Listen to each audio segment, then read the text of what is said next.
What's good? It's your boy Fanon. Okay, man, we got a big fight coming up this weekend. Definitely looking forward to it in Robert Easter versus Mikey Garcia. There's a news report that came out not too long ago. I didn't actually get a chance to talk about it when it came out, but Mikey Garcia, Robert Easter says Mikey Garcia is easy money. Overrated and easy money. Now I'm paraphrasing, but that's the gist of it. Robert Easter's feeling confident about what's going on. Mikey Garcia is looking confident, sounding confident about what's going on. Mikey Garcia is looking so confident that he almost looks like he's overlooking him. And I think that is going to make for a very, very interesting fight. I do not see this being an easy fight for either guy. There's a lot of different dynamics, but I'll talk about that and talk about what they said in this video. First, before I do that, though, I want to thank everybody for tuning in to the video again. I cannot tell you how much I really do appreciate your ongoing support for the channel, watching the videos and attending the live stream. The live streams is very, very much appreciated. And if you are tuning into this video but you're not subscribed, please do subscribe so you can be and hit the bell icon so that you can be notified when we release more videos. Do them pretty much every day on a wide variety of boxing talk topics. Like to stay in large part around the subject matter, the biggest, the most widely talked about subjects in boxing at any given moment. But during the live streams, we also get into a lot of detail about the other fights, other weight, a lot of the lesser known fights, historical boxing, historical events, all that type of stuff in the live stream. So I think we got a good mix on the channel, and I hope you would subscribe and hit the bell icon so you can be notified when we do the videos and we do the live streams. And thank you to everybody that supports the channel on Super Chat and Venmo. It's much, much appreciated. So, look, we know about Mikey Garcia and Robert Easter, but I'll go over it real quick. This is a unification fight at 135 pounds. And it's a unification between the IBF championship, the IBF 135-pound champion, who is Robert Easter Jr., and the WBC lightweight champion, Mikey Garcia. Many people are favoring Mikey Garcia to win this fight. And for obvious reasons, Mikey Garcia has more fights under his belt. He has won belts at 4 weight divisions now: 140, 135, 130, and 126. He has had some. Just this year, he beat He fought and beat his name is skipping my mind right now. But the 140-pound kickboxer who he just beat for the Sergey Lipinets, that's his name. Sergey Lipinets for the 140-pound title. And before that, at 140 pounds, he beat Adrien Broner. And before that, he won the 135-pound title against Zatiklanin, whose name I always kill, but he did that by devastating knockout. So Mikey Garcia is widely regarded as one of the top 5, 10 pound for pound guys. That's a subjective determination. Everybody has, there's all kind of different standards that people have for that. So it is what it is with with that ranking. But Mikey Garcia is widely regarded as one of the better boxers, and I think he's justifiably so. Now, Robert Easter, on the other hand, has been taking a lot of criticism because of his last 2 performances. One against Denis Shafikov in his hometown of Toledo, Ohio, that went the distance. There are a lot of people who were saying they believe that Denis Shafikov won that fight. And then, of course, the last one, which was I do believe that was his second title defense against Javier Fortuna, a former 130-pound titleist. He might have actually been a 126-pound titleist, but 130-pound titleist out of the Dominican Republic, Javier Fortuna.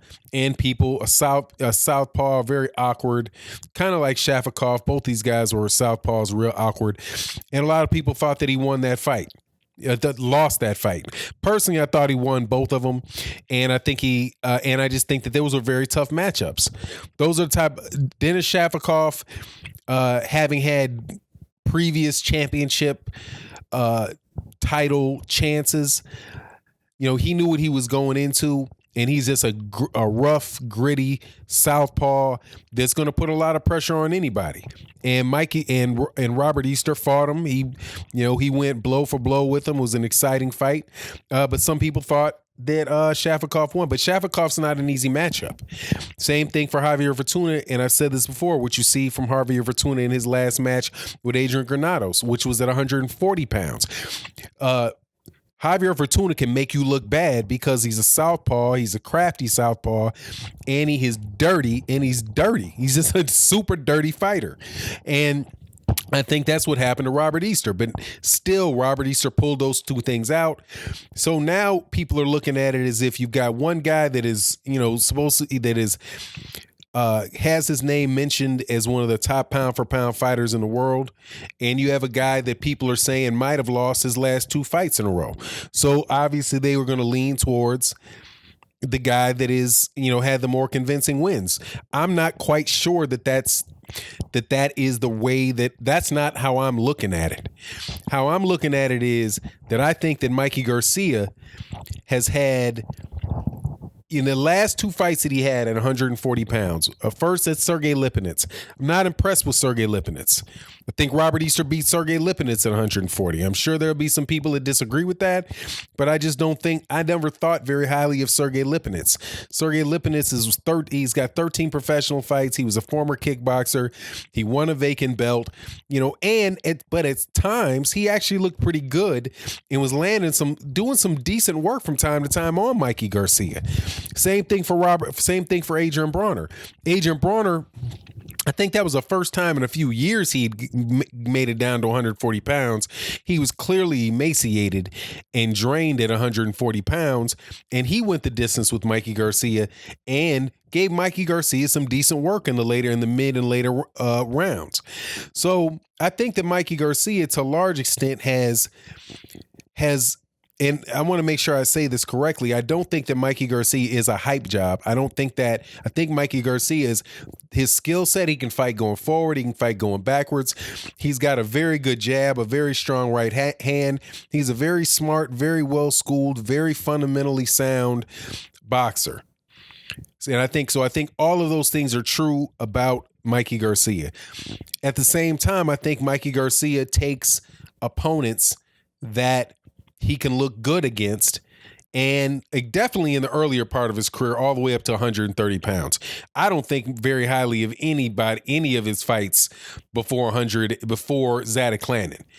I just think that was kind of like, man, what, the first 33 fights? Definitely the first 20 fights were against very, very marginal opponents that didn't nearly have the ability to win. But anyway, I think that this is going to be the toughest test for Mikey Garcia. I think this is going to be Mikey Garcia's toughest test, because this is a guy who's got championship experience in Robert Easter. He won the belt against Comey. Comey's a tough fighter. He defended the belt at home against Denis Shafikov. Shafikov was a tough fighter, and he won and he beat and fought a very tough, a very crafty Javier Fortuna. So this is going to be his third title defense at 135 pounds.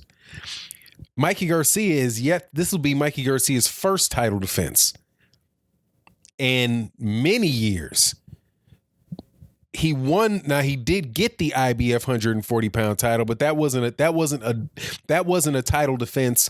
That was fighting a guy for a vacant belt. This is going to be a guy against a guy that has, up over 20 fights, 10 more fights than Shafikov. He's a hungry fighter. He's somebody that is really trying to make a name for himself, and he's somebody that can box and can throw hands with him. Now, some people think this is going to be a knockout for Mikey Garcia. I don't see it being a knockout for Mikey Garcia. It's been a year since Mikey Garcia got his last knockout, and I think that if Robert Easter is able to win rounds, he can beat Mikey Garcia. I don't think he's going to knock out Mikey Garcia, but I think that if his new trainer, who is Kevin Cunningham, and I say this every time I talk about Kevin Cunningham always gets the best out of the people that fight for him that I can recall, from Corrie Spinks to Devin Alexander to even like the way that Adrien Broner looked in his last fight against Jesse Vargas, and the way that the huge improvement that Gervonta Davis had in between his fights with Francisco Fonseca to Jesus Cuellar. Those are big improvements under Kevin Cunningham. So if you see the same level of improvement from Robert Easter Jr. with Kevin Cunningham as you saw with Gervonta Davis when he switched to Kevin Cunningham. And again, I'm telling you, I think this dude has always been somebody that got a lot out of his fighters. Corrie Spinks. If I said Corrie Sanders earlier, forgive me. It's clearly I'm talking about Corrie Spinks, the nephew of Michael Spinks. I think he's the son of Leon Spinks.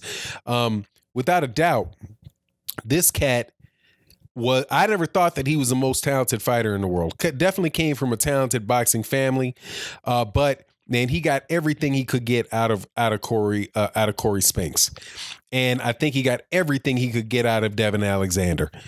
I really don't think Devin Alexander is an exceptional talent, but every bit of talent that he has, Kevin Cunningham maximizes that and made him and helped him become a champion, where if he had went with a lesser trainer, he might not have been that. So I'm telling you, I think that there's a good chance for an upset, or if not an upset, because this is going to be in LA and you never know how the cards are going to be, because I swear to goodness, there ain't any way in the world there was a draw between Devin Alexander and Victor Ortiz. Victor Ortiz lost that fight. Victor Ortiz lost that fight by a grip, but somehow they still had it a draw. So I think that the big risk for Robert Easter the way that Robert Easter can win this fight is if Robert Easter just stays busy, keeps connecting, keeps jabbing, fights tall. I do agree with the fighting tall, but every once in a while, you got to step to Mikey Garcia and put some, and make Mikey Garcia respect him, respect the power, and follow the game plan. I'm sure Kevin Cunningham's going to come up with a great one, and you can see an upset in this deal, And so anyway, I'm really looking forward to it, and more than anything, I'm looking forward to a unification fight. My hat goes off to Mikey Garcia for pursuing a unification fight at 135 pounds, and not necessarily, not trying to have his 135-pound belt for a year and never defend it. So my hat's off to him. His option as the IBF 140-pound champion, was for him to go into that tournament. And I don't think, he wasn't going to go into that tournament. So anyway, man, I'll take it. And I'm looking forward to it. And I'm hoping there's more unification going on in boxing. And with that, I'm out. Peace.